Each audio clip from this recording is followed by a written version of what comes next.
So anyway, shame is I've kind of decided to take a couple of different approaches to it.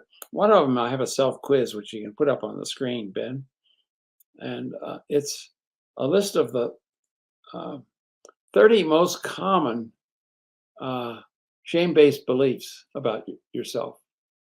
Uh, I have to be perfect in order to be loved by others. This is the first one, and and what I do is I ask my clients to fill out this again using the 4-point scale of from down to almost never to uh, almost always. And so then we look at what are the items that are most where you scored a 3 or a 4. And I use the 4-step method again. So again, this is an opportunity for people to process through their shame. And again, the 4-step methods, how does that belief affect your life today? And then where did it come from? Do you have any ideas about where you started to feel this way and what was missing? And then what can you do now to correct that and remove the shame that you're having with that? So it really is a way of getting to the core of what this belief is. And this core belief, another person called it a default setting that we have, that when we grow up, and it isn't necessarily what we experienced, it's what we came to believe because of the experience we had. So it is really these core beliefs then control our behavior. So basically, understanding that to start with is a way of deconstructing the old belief and constructing a new belief in its place. And so, what I do frequently is I will help people look at what do you think might be the old uh, core belief that is still a shame-based belief.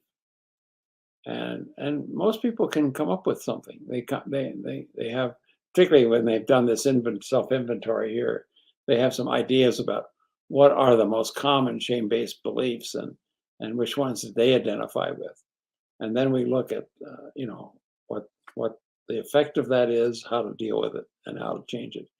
So the other thing I do is I ask them to say, okay, if they can state the core negative shame-based belief, what would be another belief that would be the exact opposite of that?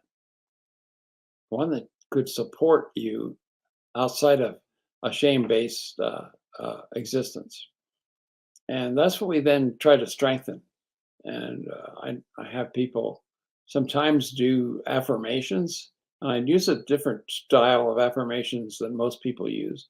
I have them take a piece of paper, draw a line down the middle, and on the left side they write the shame-based belief they have, and then on the right side they write the opposite of that. That would be an affirmation that would cancel out that one. And then after they've done that, they wait and they see if any negative self-talk comes up about, well, that can't be true.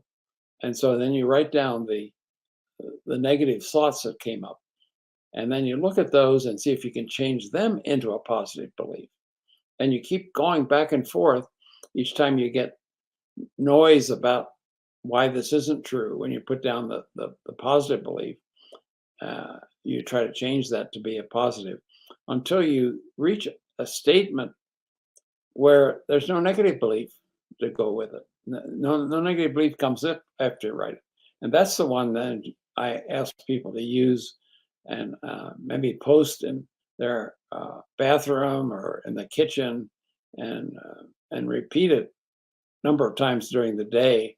And it takes usually about 30 days for that new belief to start to kick in. And then I also ask them about what would their life be like if they were able to operate out of this new belief, to give them a vision of what this is really going to do for them. And I think that helps them motivate them into doing it. Uh, so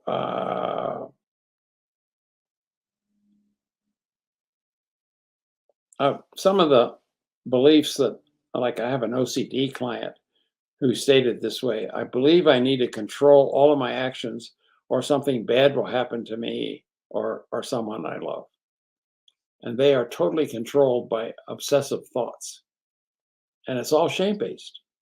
And yet uh, they really have a hard time dealing with life because they take any situation and they look at the worst possible thing that could happen if they don't do certain things obsessively or compulsively. And I mean, the kind of typical obsessive compulsive is the hand washer who can't get their hands clean. And actually, one of my clients who has this OCD remembers back in preschool, he went to Catholic schools, and in a Catholic preschool, there was a nun who was a hand washer and was constantly getting all the kids to wash their hands repeatedly. She was a germophobic, and I mean, he came home and his parents saw that his hands were all broken out from having washed them so many times during the day. And they tried to get the teacher to stop doing it, but she didn't. And so he now, as an adult, has this obsessive compulsive disorder where it's not a hand washing thing, it's about his thoughts. If he thinks something will happen, he's afraid it will happen. And he tries to engage in counter rituals that keep him from having to think about the worst uh, place scenario. And so the idea of the shame-based belief is one of moving out of kind of the core beliefs that relate to shame, and uh, and then looking at how you can basically change those beliefs by deconstructing the old ones and constructing new ones in its place. Those are more cognitive behavioral skills, but I don't use those until I have determined where this shame started and understand the process in which they integrated and started to believe that there was something wrong with them. And so that's how I work with shame and beliefs. And uh, so that basically is how I suggest that you who are interested and notice that you have some shame-based beliefs after you've taken this inventory. I suggest all of you take this. This is the 30 most common shame-based beliefs that I found, and see how many of them you identify with either a 3 or a 4, meaning they're usually there or almost all the time. And then begin to use the 4-step method. That's the first one you can do. Or you can begin to use the protocol where you draw a line in the middle of the page and write down the shame-based belief on one side, and then write down its opposite on the other, and continue to process back and forth until you reach a statement that no longer, causes any negative thoughts and beliefs to show up. So that's what I do with taming your shame, Ben. I love it. It's it's very difficult to do, right? It's some of this work that anything that is shame-based work is hard for the individual to do because there's so much to overcome, right? Like, Well, it's not that it's overcome, but people. I mean, the first step is realizing you have shame-based beliefs, and many people don't even get to that stage.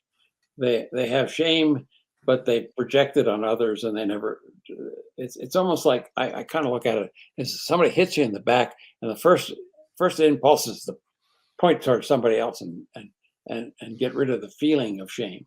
And yeah. that's what happens if shame comes and grabs you because you do something that either somebody else says is shameful or you think is shameful. your immediate response is, how can I get rid of this feeling? Right. How can I project this on somebody else so that I don't have to feel it? Right. So the first step is owning it and feeling it. Yeah. And that's hard. That is the hardest part. The And once, hardest part's always usually the first step, isn't it? yeah, the journey of 1,000 miles